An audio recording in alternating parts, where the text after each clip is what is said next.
On our last episode of All About Trains, we talked about motive power, basically steam locomotives. On this episode of All About Train, we'll talk about motive power again, but we're going to take a history of diesels and examine them. With me to explain diesels are Hank Rummings and Dave Feintel. Gentlemen, why would a railroad want to switch over to diesel when they'd have so many good, decent, solid steam engines still lying around? Well, economy for one, Chuck. Fuel cost at that time. Well, like what? I mean, fuel's pretty expensive today. No, back in those days, fuel cost, diesel fuel it was only 4 cents a gallon. 4 cents a gallon for diesel? Right. Yeah, but I mean, even with diesel, you'd still have as much back shopping and other work and maintenance on it as you would on a steam engine. No, that's not true. The diesel locomotive required much less servicing than the steam locomotive did. You didn't have any water stops per se. Every so often you had to refill your steam tender with water. Your diesel servicing usually consisted of simply a sand tower and a fuel hose and a water hose to stick some water into the radiators. Whereas steam had a whole, like I said, had a whole tender full of water. They had to stop periodically to refill this tender. They had coal that they went through in mass quantities. They had to go periodically to the back shops to be inspected. Every time they came in, they had to be inspected. They had to be re-oiled, lubed. The diesel could go for many, many, many, many miles before it needed any of that stuff. In addition to not needing as much diesel servicing was the fact that they could do away with turntables. You didn't have to turn a diesel every time it got into a service. Whereas in steam, you needed a turntable, so they eliminated it there. Well, how is it that the railroads actually were able to afford cost-wise to pick these up? Was there any real economic advantage to it? Yes, there was. Over a long period of time, the diesel more than paid for itself. And the initial cost for diesel was quite high in the early days, and still is today. But over a long range of time, years-wise, the diesel more than paid. Also, in the time period when the railroads actually did their dieselizing, World War II was around, and the federal government took over the railroads and told specific railroads, you will buy diesels, period. You will buy these particular models of diesels. You need diesel switchers, we say you need diesel switchers, so that's what you're going to get, and you're going to pay for them. In contrast, there were other railroads that were still buying steam because the federal government told them to, or there were ones that couldn't buy anything. They had to live with what they had because the government said, you don't need new motive power. Well, it's not just the government saying, hey, you're going to do this because we're the big bad government. No, there were specific reasons. The government was trying to control the rail traffic. The rail traffic needed to be controlled to move the goods where they were needed, to move the passengers where they were needed, to move the soldiers to port and that kind of thing. And they were trying to in effect, nationalize the railroads and make them part of the nation's defenses. So then, in effect, actually, World War II probably did as much or more than anything to bring on the advent, then, of diesels? That and all the publicity and the push that everybody made on it. The predecessors to the diesels, as we know them today, were gas-electric locomotives that were gasoline-powered, that drove an electric generator, per se, to power the locomotive, and oil electrics and that type of a thing. They were generally used for passenger transport. As far as the gas electrics, they were designed to cut down on the number of locomotives and trains they needed to pull out of small group of passengers. The earlier shape of the diesel locomotives was basically a box shape. It looked very much like a box on a flat car underframe. The electrical transition between the generator or alternator and the power trucks, which house the traction motors, which are the electrical motors that power the wheels, that turn the wheels, is the main thing that brought the diesel to mass production. They're very similar in workings to an electric locomotive, such as the GG1. That is totally electric. They draw their electric power from overhead. The diesel electric locomotive uses a diesel motor to drive the generator or alternator that powers. The GG1 is one of the longest living locomotives of all time. Totally electric locomotive, built back in the early 30s. And they lived until just a couple of years ago. Just recently. They just were pulled off of Amtrak a couple of years ago and are being sold right now. Well, if electricity was such a good way to go, why do you need the diesel then? Electric locomotives were not any more widespread than they were because every place that you wanted an electric locomotive to run, you had to string overhead wire. And then you had to have a power plant to provide the electric power to the overhead wire and substations all along the route. So that became somewhat expensive. Okay, what you're about to see is going to disprove the fact that everybody's been saying that all diesel locomotives look alike. Well, they do, don't they? No, they don't. This first group is switchers. This is the switcher car body. We got several that are in the basic same car body. They're different types. This is an SW1. These are also by Locomotive, which was the predominant builder. The SW1200 is here. Okay, Electromotive Division. Right. Okay, EMD. Well, this looks just like about what they had on the Arkansas, Louisiana, and Missouri. Yeah, but this isn't. No. This is kind of rounded. It's an HH1000. This is from ALCO, American Locomotive Company. The S1 locomotive, switcher number 1, or switcher 1, S1.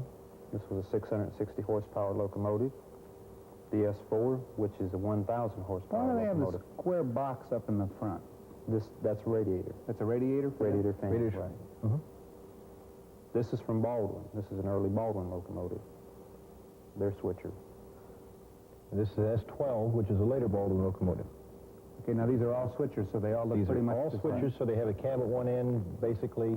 Not all switchers look like this, but basic design is the same. Basic design is that they got a cab at one end and a long hood housing the diesel motor underneath. This is an example of Fairbanks-Morse offering. Understand that Fairbanks-Morse is more known for marine engines. Oh, really? And coaling facilities back in the days of You mean steam. the old coaling tower is The old made by the coaling same? tower. Right. Right. This is a Lima. They were a very late comer to building diesels. They stuck with steam for many, many years. This is General Electric 44-ton center cab switcher because the weight is 44 tons. That's how much it weighs. Seems simple enough. This is called a cow and a calf. The cow being the mother unit with the cab on it for the engineer to ride in, and the calf being cabless. It was just another power that was drug along with it. Okay, now the cab is in the center here. No, this is a cow and a calf. That's one engine in front, and it's the second engine in the back. Okay, There's no well- cab in it. They face out from each other. Okay. This is a Baldwin example, the cow and calf. Why do you need something like that in a switcher? Just more traction to get it off the line? More power. Why did they use 010-0 switchers instead of 060 switchers or 040 switchers in the yards? Okay. The heavier pulling they needed, the heavier locomotives. Okay.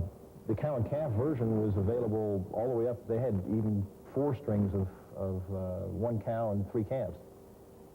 Okay. The next thing we've got is we've got the TA locomotive. This is the early predecessor for EMD for passenger. What does TA mean? The model designations many times just means something like Chevy Camaro has a Z28 version. Okay. This is the E3 E6. They share the same common car body. And this was the very first mass production passenger locomotive built. About what time? In the 1939 time frame is when they first came out with the E6. In that time frame, it was mass produced. This is an E7 model, a later EMD passenger locomotive. Now, Hank, you made a mention to me earlier about what they call the car body. Now, Right. what's a car body? A car body, this is a car body. The car body is the sheet metal that encloses the engine. So the that- whole thing. Versus some It of could the- be, in this version, this is called a cab or a covered wagon because it covers the entire engine from side to side. When we get in on the switchers, if you recall, you had a narrow hood and it had a walkway on it. Well, it's still all a car body. It houses the engine. Okay. This is a late model EMD. This is an E8. The Alco DL109. It's a shame, but none of these are preserved. Alco Locomotive Works, American Locomotive. The PA, the famous PA. This is the most famous paint scheme and most famous passenger engine of all time. And they are soon to disappear from the scene if somebody doesn't get together and try to save the last remaining operating one in the world. You mean there are more actual steam engines in parks than there are representations of these early diesels? Of some of these things, like I said, there's only one of these particular models that is still operating. What does And that- it's down leased to Mexico right now. It's in Mexico now? It's in Yes, it Mexico is. now.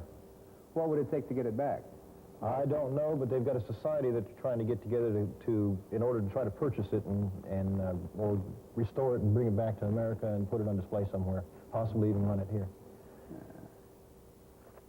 This is a Baldwin locomotive here. This particular example has 2 cabs, one on either end. It's for bidirectional use in commuter service. Called a double ender. Double ender? Right. This is a shark. It's the front of it, you'll look carefully, you can see is shaped kind of like a shark nose. It's blunt and curves back, and it's nicknamed a shark nose. Okay, here we got another example from Fairbanks-Morse. This is another commuter locomotive. Now we come up with the freight. We're going into freight locomotives now. This is EMD's first offering. This is actually the diesel that started dieselization in mass. The FT locomotive, then the F3. And the F7, later model. These are all very popular. This is your famous F-unit series.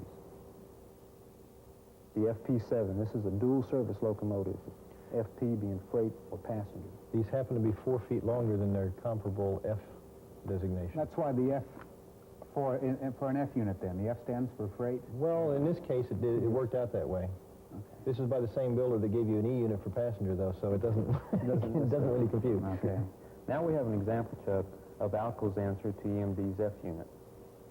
The Alco FA1, built from 1946 to 1950. This is Baldwin's first entry into the cab units. This is commonly called a centipede because it's got so many wheel arrangements. This is their smaller freight unit. Very few produced, only produced for 3 different railroads. This is also the baby face. The sheet metal looks a little bit different along the back, like a bunch of grates. Is that just for cooling, for fans and stuff? It's air filters for the air being sucked into the body to filter it before it gets to the engine. Okay.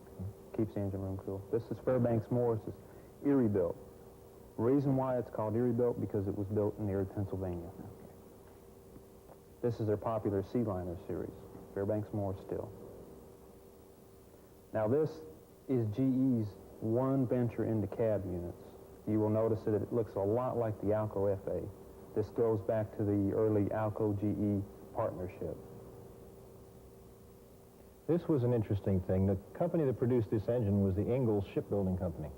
They tried to get into diesels and didn't make it very well. They're better known for the Polaris submarines. Huh. This is EMD's very expensive competition for the Alco RS switcher, RS1.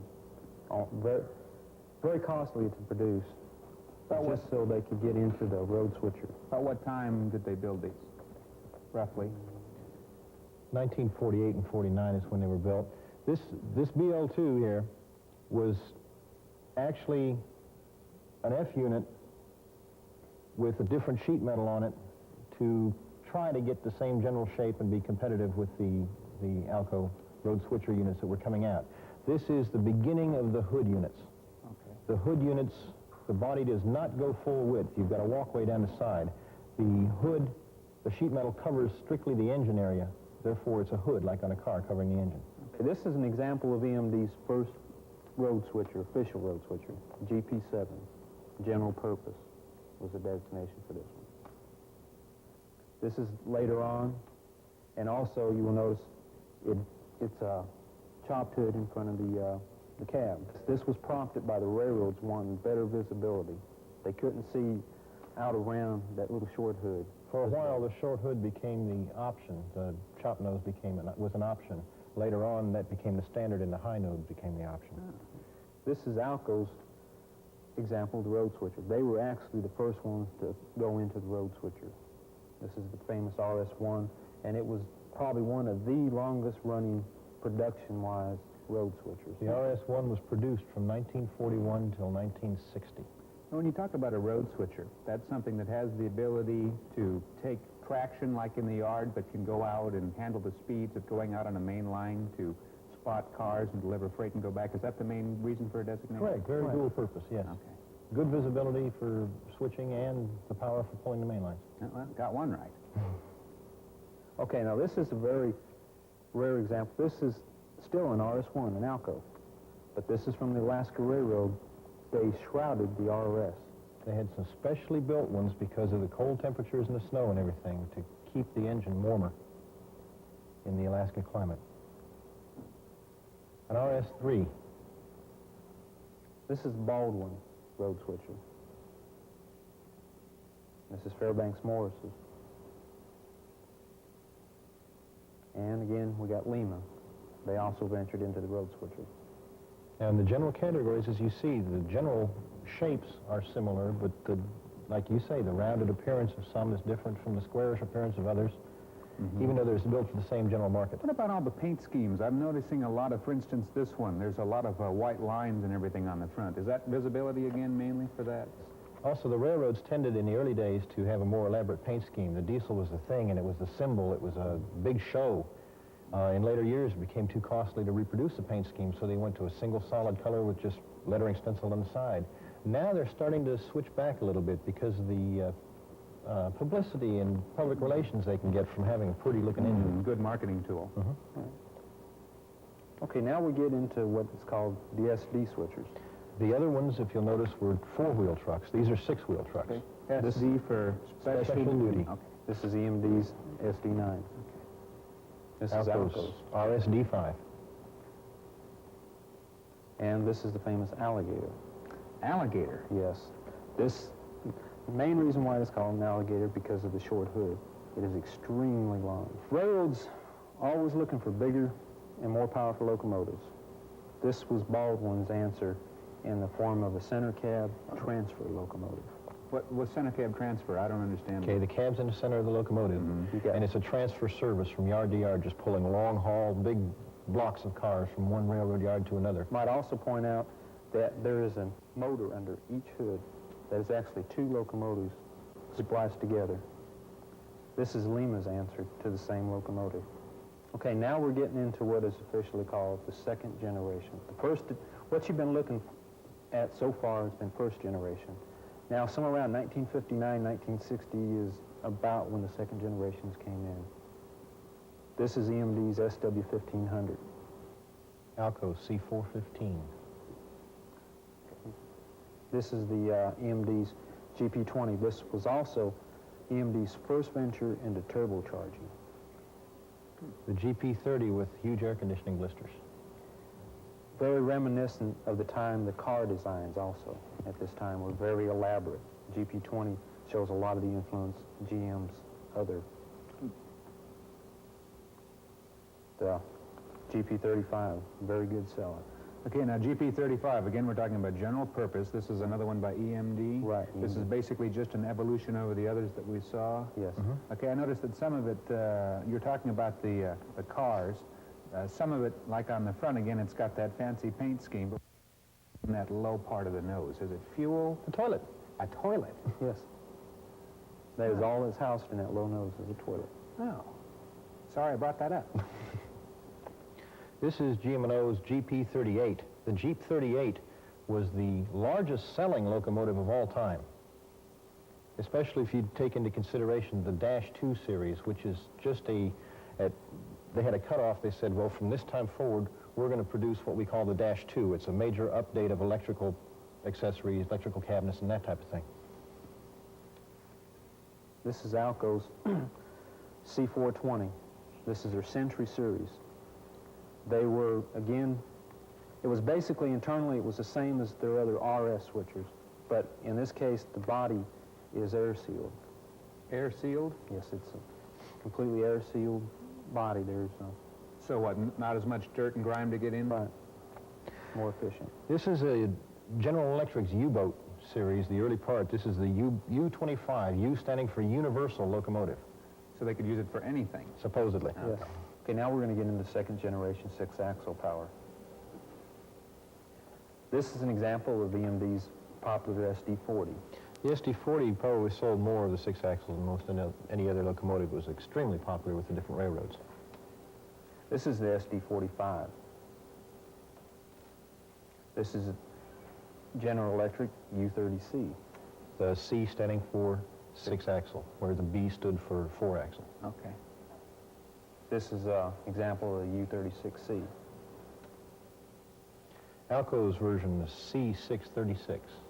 Their Century series. This is the demonstrator model. We've thrown in a ringer here. This looks like a diesel locomotive, a diesel electric, but it is not a diesel electric. It's a diesel hydraulic. They use a hydraulic drive in these. This was an experimental by Alco right here. This next one is an experimental that was bought from Germany. It's a Krauss-Maffei, very German name. There were two railroads that used Krauss-Maffeis, the Rio Grande and the Southern Pacific.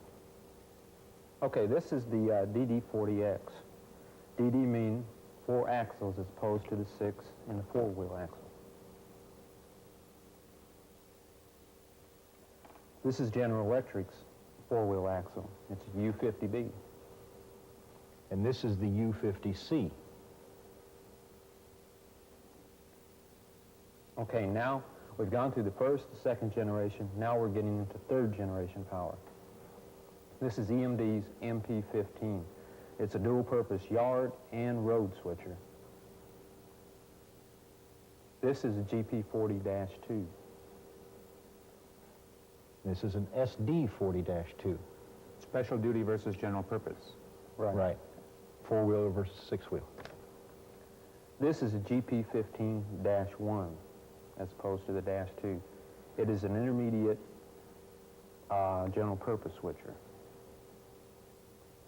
This is General Electric's third generation. They went from the U series now to a B and a C. B standing for the four-wheel, C standing for the six-axle. This is a B30-7.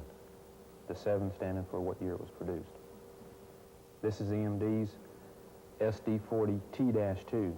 These were built specifically for the Southern Pacific to be used in California in tunnel service, where they could pull the cooler air off of the rail height as opposed to trying to get the air off of the, coming in over the top of the tunnels where They were recirculating hot exhaust air before. Now they're getting fresh air from the lower floor. overheating the locomotive in the process.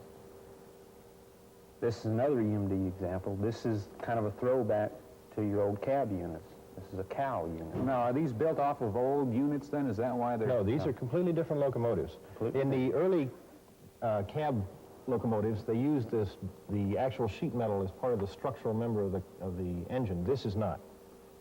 Actually, you needed that thing for the rigidity and everything. Right. If you took the sheet metal off of the early cab units, then you wouldn't have any rigidity and the darn thing would bend. This, you can take the side frames off of it and everything's fine. Now, this is a special order, kind of a throwback to the old days again. It was specially built for commuter service in Chicago. We say throwback. It's only throwback in that it's a cab style. It's all new other than that. Now, it's basically a frame again. No. Okay, no, it's not. It's just a frame, but I mean, the sheet metal is just sitting on top of it. It's not The sheet part of metal is just a rigidity. housing, right? It's just a housing. In Chicago or something like that, with having it go all the way out to the body, all right, it strikes me that all that does is leaves a little bit of room for a workman to work inside while it's comfortable in there. Well, it does leave room for them in there, but that's not what the purpose is. Its purpose is basically to match the passenger cars that they're pulling, instead of having the narrow car body that is narrow and then all of a sudden you jump wide for the passenger cars. So it's streamlining then. Yeah. Okay. Just like this one. Right, but the two previous examples were six-axle. This is a four-wheel axle. Okay, now you've seen the third generation. Now we are into the fourth generation. This is the SD50. This is the new state-of-the-art locomotives. Computerized. How much horsepower would you say on one of these, roughly? 3,000, 4,000? 3,000 to 3,500. Is it basically the engines are, the horsepower rating is set for the use that the railroad wants for it? Is that the idea? No, this is a standard catalog model. Railroads, instead of buying new motive power a lot of times, found that there was a cheaper way to do it. They rebuilt older locomotives to modern standards, or they, like in this case, this is a Paducah rebuild, built in the Paducah, Kentucky shops of the Illinois Central Gulf Railroad. Okay, they've taken an old Jeep 7s and old Jeep 9s, chopped the noses on them, updated the interiors, the power, and put them back on the rails as completely reconditioned units. They're compatible with anything that's on the market today. This is also done at the Paducah shops. This was done for Precision National Corporation, who's a diesel leasing business. Sort of like a truck leasing outfit. They just, Right. They have it built for them and then they lease it to whoever wants it. Correct. Whoever's power short. This is Santa Fe's example. This started life as a cab unit, an F unit. And remember, we told you that structurally you couldn't take a body off an F unit and let it run. Well, what they did is they had to build a complete engine up from the ground up. The only thing left on this particular engine recognizable as an F unit is the cab and the very front of the pilot. There are still diesel locomotives running today from back in the 30s and 40s. There's not as many as there used to be, but I'd say probably within a 100-mile radius of where anybody sits, they'll probably find something that goes back into the 50s or before. Well, how did you two guys find out all of this information about diesels, and where does somebody who wants to know about diesels find out about them? Well, there are several publications. One of them, what is considered the Bible, I believe, is called Diesel Spotter's Guide. And you just pick one up and that's it? Yes, you can pick one up from any hobby shop and thumb through it, and it'll tell you the spotting differences of all locomotives from the inception until up to the day. There are a lot of books out on particular types of locomotives. There's GM scrapbook, there's Alco Power. Anything you want to research, you can always find something written somewhere to help you research it.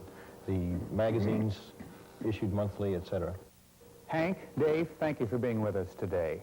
Last time on All About Trains, we took a look at steam. This time on All About Trains, we took a look at diesels. We've got the motive power out of the way, but you still need something to run on that railroad. So next time on All About Trains, we're going to look at rolling stock. Join us. If you have questions concerning your particular layout's applications, visit your local hobby shop. They'll be happy to answer your questions. In this Friendship Club, you'll get to hear your name on television. I'd like to read a couple of names because we're a little behind. Matthew Staples, thank you for joining, becoming our new member. Ty Hasa, or Hasa, thank you. Kart Ika, thank you very much for your contribution. Kartika Vaskavada, thank you very much. Rachel and Becky, Iman Clemens, thank you for joining the Friendship Club. Gabrielle Johnson. It's not hard, actually. We're not asking you to do anything. Please, don't pick up the phone yourself, okay? Because our volunteers want to talk to the adults in your family, and they can call up and say, you know what, I'd like to support public television. I love Bert and Ernie. I love Big Bird. I love Sesame Street. I love 321 Contact. I love Zoobilee Zoo. I love Mr. Rogers' Neighborhood.